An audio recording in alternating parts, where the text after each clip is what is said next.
E como a gente está começando o ano, é normal que a gente pense num ano novo, desapegado daquilo que não serve mais, com coração aberto, peito aberto para aquilo que vem de novo, e é bom. É tempo de realmente dizer adeus a que não te agrega, para poder seguir em frente, né? Às vezes é uma história, um relacionamento, uma mágoa. Eu sei que muitas vezes essa não é uma tarefa fácil e é por isso que a gente trouxe ele, que é filósofo, coach, tem nos ajudado bastante. Carlos Florencio, vem me dar um abraço. Eu tô aqui esperando. Eu tô de branco. Pra desejar, assim, um ano com muita Feliz ano novo, paz, viu? né? Ah, tudo que a gente mais quer é um ano de paz, um ano novo aí de possibilidades, de muita luz. Muita Senta aqui luz, né? pertinho de mim.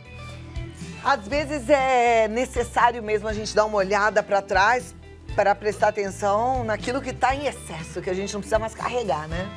A gente tem a tendência de carregar tudo aquilo que a gente valoriza, né? Então, às vezes, a gente se dedica a coisas que realmente não são muito úteis para a nossa saúde, para o nosso bem-estar, né? Para as pessoas do nosso convívio também, né? Então, as pessoas, às vezes, elas descarregam, muitas vezes, essas coisas pesadas, negativas, mal resolvidas, principalmente para as pessoas que elas mais gostam, porque estão mais próximas, né? Eu digo que as pessoas que nós temos um certo envolvimento emocional é como se não tivesse barreira.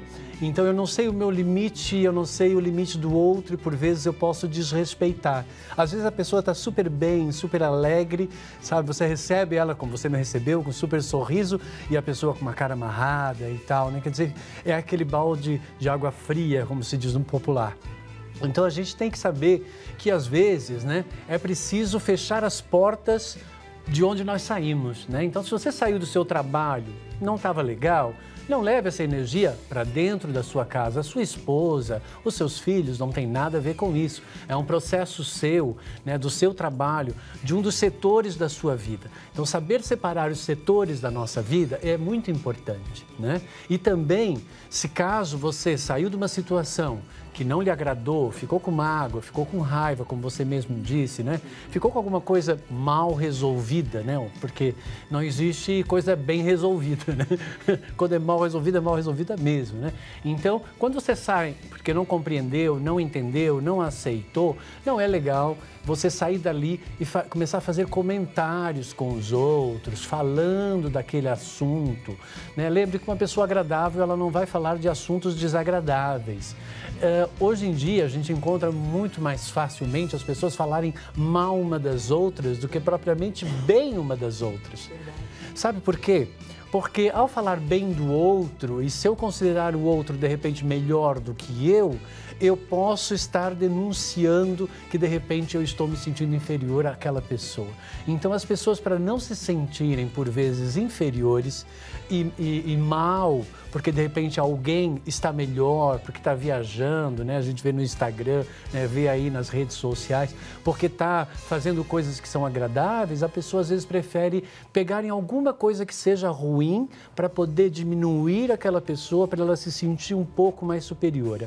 Eu digo que enquanto você precisar diminuir o outro para se sentir superior, você só está demonstrando pequenez de espírito. Então, não é legal, né? Então, é bom fazer sempre no começo do ano, né? Digamos que um ano novo sempre mostra como se fosse uma passagem de um ciclo para outro ciclo, como nós temos os ciclos na nossa infância, adolescente.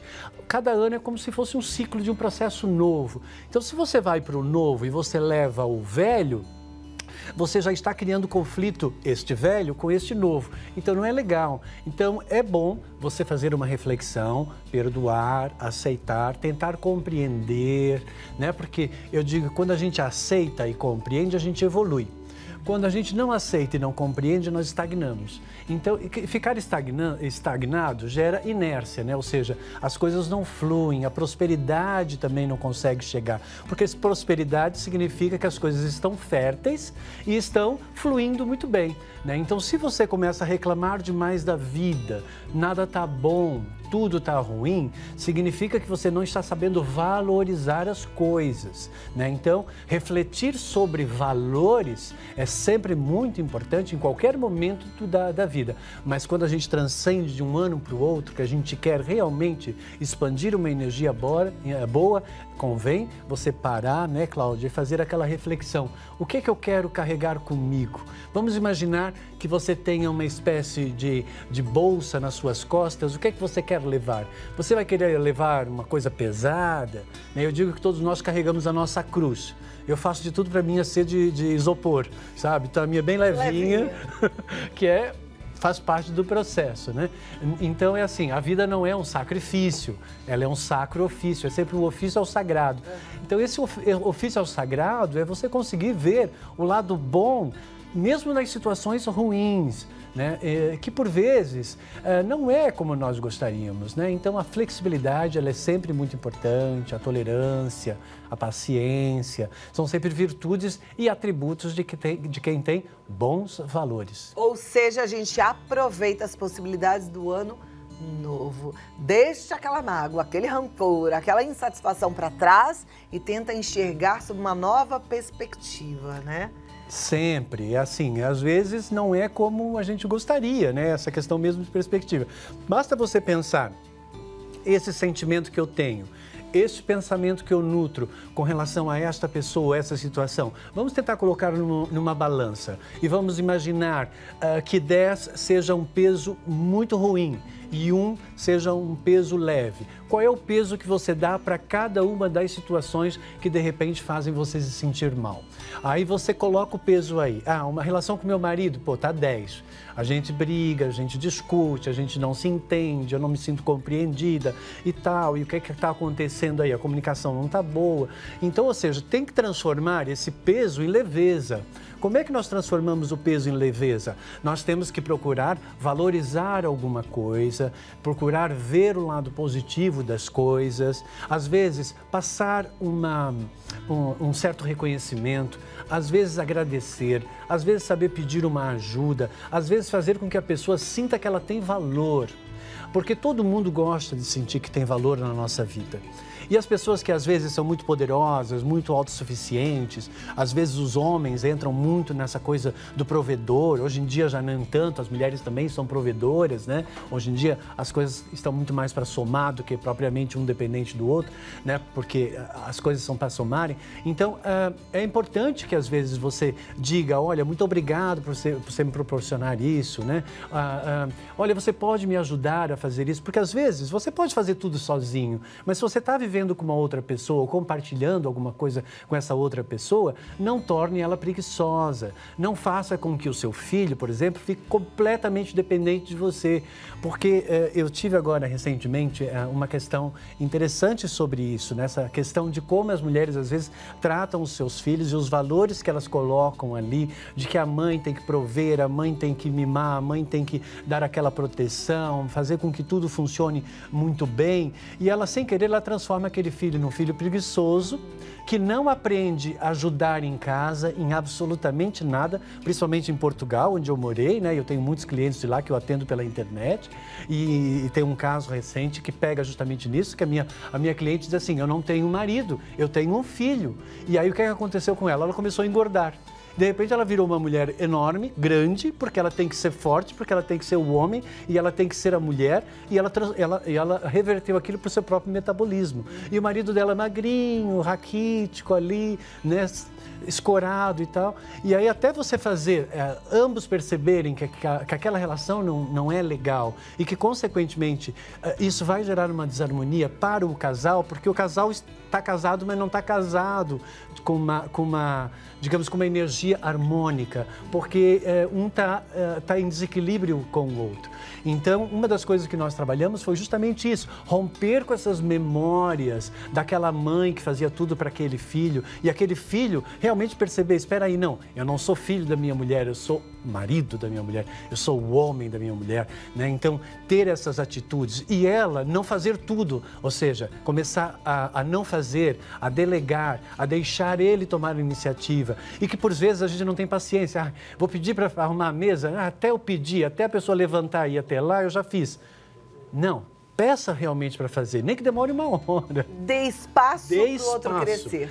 Ensine, tire esses vícios, que às vezes as pessoas, não é por mal, é porque, claro, a pessoa chega ali no relacionamento, a mulher, por exemplo, ela casa, ela já vem, ela já sabe lavar, passar, arrumar, cozinhar. Ou não, né? Ou não, né? Dependendo, hoje em dia está muito relativo, mas ela traz já essa obrigação quase, né? E o homem, ele acha que ele só tem que o quê? Estudar, arranjar um emprego e prover. Então ele traz esta memória, né? Então ele acha que quando ele casa é a mesma situação da mãe. Então lá pelas tantas ele acaba transferindo uma energia muito mais de ver a mulher mais como mãe e ele se coloca numa posição de filho, e isso infelizmente também atrapalha a vida sexual do casal, porque a pessoa perde aquele desejo porque vê aquela pessoa como uma mãe. Uma mãezona e tá ali o menininho sendo mimado. Vamos fazer Não o vai seguinte, ter estímulos, né? Vou abrir o espaço para você perguntar e o Carlos Florencio responder no nosso WhatsApp agora. Corre lá com a sua pergunta no 11 9 50 45 18 40. Eu acho que quando pensamos nessa questão de reflexão sobre valores, o primeiro valor que é muito importante é valorizar a vida. Quando eu valorizo a vida, eu não reclamo da vida, porque senão eu estou valorizando a morte. Tá? Então, valorizar a vida, valorizar a existência, valorizar tudo que existe. Porque tudo que existe, se existe, tem sentido, tem razão, tem propósito, é útil. Tudo que existe é útil. E para você que é uma pessoa espiritual, por isso que nos acompanha aqui na Rede Vida, então você tem que partir do princípio que tudo que existe vem do Criador. Então, se o Criador criou e permitiu que aquilo exista, ele tem valor sim. Então você não pode dizer que aquela pessoa não presta, que aquela experiência não presta, minha casa não presta, meu emprego não presta, porque isso significa que você não está sabendo valorizar a partir daquilo que você não consegue valorizar, né? Então significa uma restrição sua.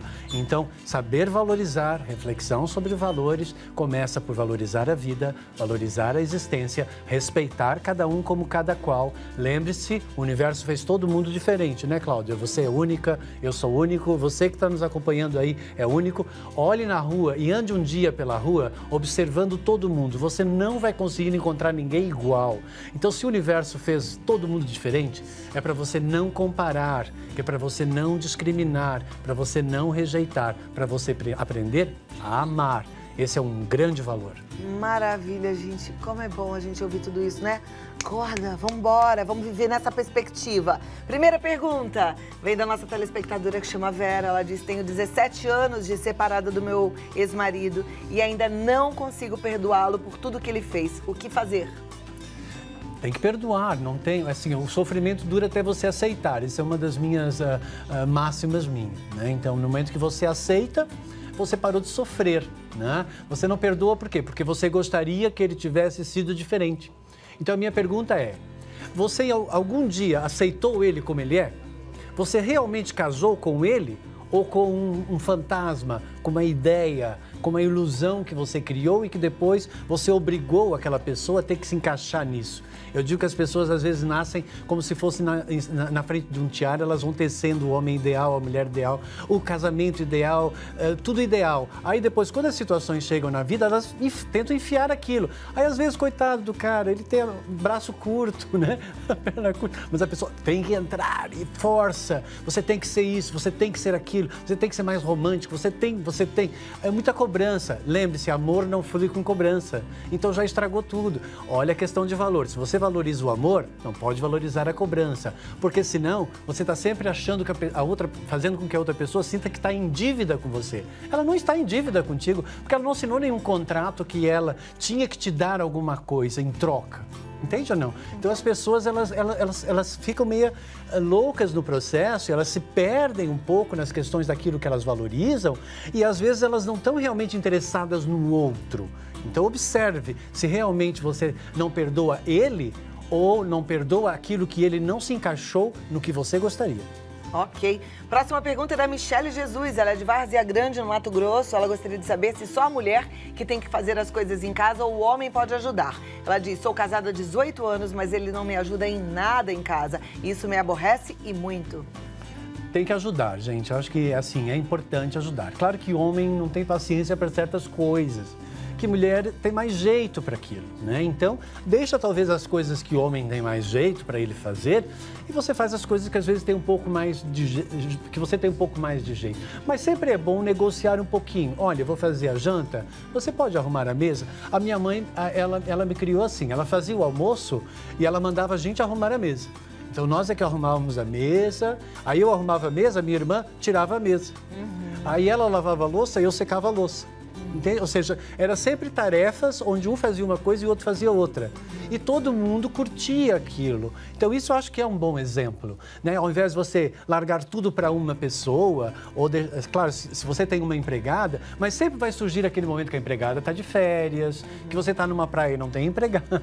Agora, você vê, a Michele está nessa situação há 18 anos e ele não ajuda em casa, né? Eu tenho uma frase que eu gosto muito, que é nada muda se a gente não mudar. Então, eu penso assim, Carlos, talvez para o marido ajudá-la, talvez ela possa fazer algumas mudanças, se permitir um tempinho de descanso, né? Porque, de repente, ele acha que ela não dá espaço. Sei, Michele, cada caso é um caso, isso é bem delicado, mas talvez você precise fazer umas mudanças para permitir que seu marido comece a te ajudar. E você falou uma coisa hoje que me despertou também uma atenção especial, que é a gente enxergar no outro a potencialidade do outro. Talvez ele não ajude na tarefa doméstica, mas ele ajude em outras coisas e que ela não está sabendo olhar e valorizar. Né? E às vezes a forma, porque tem mulheres que têm a mania de achar que homem é vidente. Homem não é vidente, você tem que tornar evidente.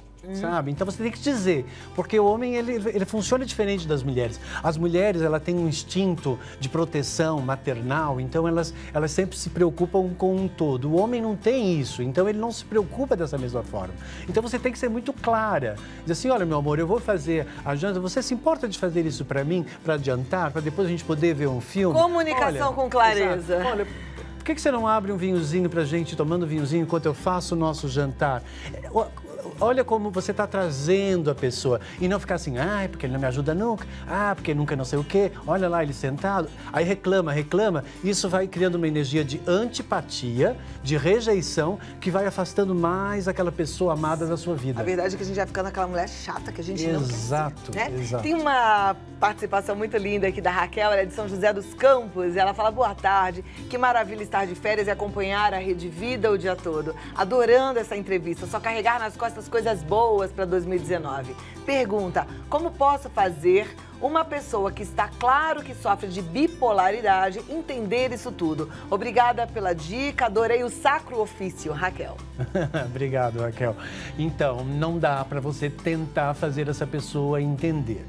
Uma pessoa que tem distúrbio bipolar, borderline, uma pessoa que está com processo esquizofrênico, um processo que já ultrapassou o limite, onde a vontade dela, ela é dona da sua vontade, ela já perdeu o poder sobre a sua própria vontade e ela entra dentro do universo que para ela está certa, convém você procurar realmente um profissional e tem que ser um psiquiatra para tentar ajudar essa pessoa.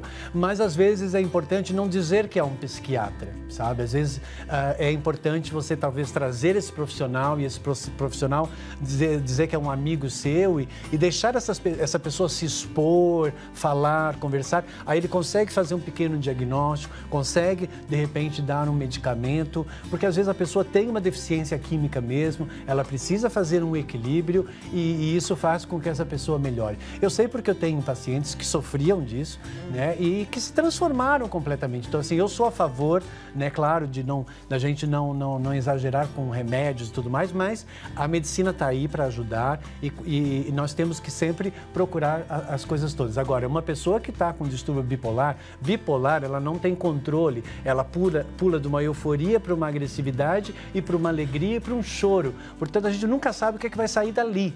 Então, não dá para você tentar controlar essa situação, porque a outra pessoa não sabe como se controlar. Perfeito. Então, a gente vai trazer esse tema aqui com o psiquiatra. Precisa. E é bom também a gente não fazer diagnóstico precoce do outro, né? Que aí já é o julgamento. Espera. Vamos tentar aprender devagar. Agora lembre-se, todos nós temos um pouquinho de bipolaridade, né? Tem um dia que a gente está somos um pouco de lua, né? Essa lua está cheia, a gente está mais alegre. E que não é a síndrome bipolar, que é outra coisa, que é só o nosso jeitinho que vai mudando. Às vezes, lembra que o nosso emocional, ele é mutável. Tem um dia que a gente está mais alegre, um pouquinho mais triste, um pouco mais calmo. Então, isso é normal. E às vezes você está dizendo aqui, aquela pessoa é bipolar. E às vezes você está julgando, cuidado com a energia ruim que você está passando também. Olha, próxima pergunta é da Elane. Ela fala isso mesmo. Elane, gostaria que vocês me orientassem como agir com meu marido que coloca obstáculo em tudo.